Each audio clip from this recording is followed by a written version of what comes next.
Social మీడియాలో కొంతమంది fake ప్రచారం చేస్తున్నారని మండిపడ్డారు ఏపీ సీఎం చంద్రబాబు. ఇలాంటి వారికి చట్ట ప్రకారం శిక్ష పడాలన్నారు. అయితే చంద్రబాబుకు కౌంటర్ ఇచ్చారు మాజీ మంత్రి పేర్ని నాని. 36 మందిని చంపేశారని ఢిల్లీకి పోయి ధర్నాలు చేశారు. మేము అసెంబ్లీ అడిగాం, ఆ 36 పేర్లు ఇవ్వండి. 36 మంది చంపేసి ఎఫ్ఐఆర్ ఉంటుంది కదా, ఎఫ్ఐఆర్ ఇవ్వండి, నేను యాక్షన్ తీసుకుంటా. ఇంతవరకు ఇవ్వాలి. అంటే రాజకీయాలు కూడా మారాయి. ఆ విషయం మీరు గుర్తుపెట్టుకోవాలి. గవర్నమెంట్ని సెబటైజ్ చేసే పరిస్థితికి వస్తున్నారు. ఇది అన్టాలరబుల్.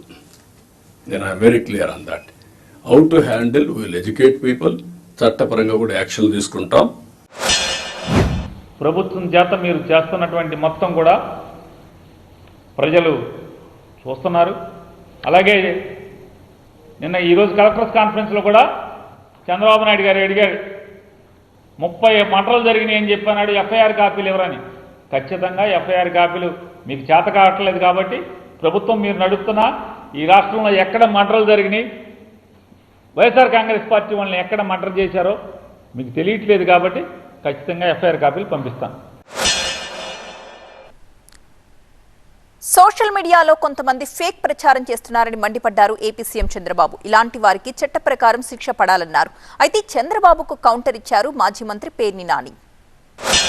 అది చొక్కా పట్టుకున్నట్టు చిత్రీకరించడం, అది రైట్ టైంలో చెప్పకపోతే ఇప్పుడు కొంత ఫేక్ ఫెలోస్ అంతా వచ్చేసి సోషల్ మీడియాని మిస్యూజ్ చేసి ఇష్టానుసారంగా ఇలాంటి వేసే పరిస్థితికి వచ్చారు. మొన్న మీరు చూశారు. ఈ గవర్నమెంట్ చాలా క్లియర్గా ఉన్నాం, పొలిటికల్ విక్టిమైజేషన్ చెయ్యం. అదే సమయంలో తప్పు చేసిన వాడిని మాత్రం వదిలిపెట్టాం. నేను I very clear on that. మళ్ళీ జీవితంలో తప్పులు చేయాలంటే భయపడాలి ప్రజాస్వామ్యంలో. సోషల్ మీడియాలో రాజకీయ పార్టీ చాలా ఫేక్ న్యూస్ ప్రచారం చేస్తుంది, వాళ్ళందరినీ జైల్లో లోపలేసేయాలి. సోషల్ మీడియాని సర్వనాశనం చేసింది, సోషల్ మీడియాని భ్రష్టు పట్టించింది చంద్రబాబు నాయుడు తెలుగుదేశం పార్టీ కాదా అని అడుగుతున్నాను. అసలు సోషల్ మీడియాని దిగదార్చింది మీరే కదా. జార్చి వాళ్ళ సోషల్ మీడియాలో ఏమన్నా వస్తే కేసులు కలెక్టర్లకి అంటే కేసులు కడతామని చెప్తున్నాడు, లోపలేండి అని చెప్తున్నాడు ఎస్పీలకి, డీజీపీకి.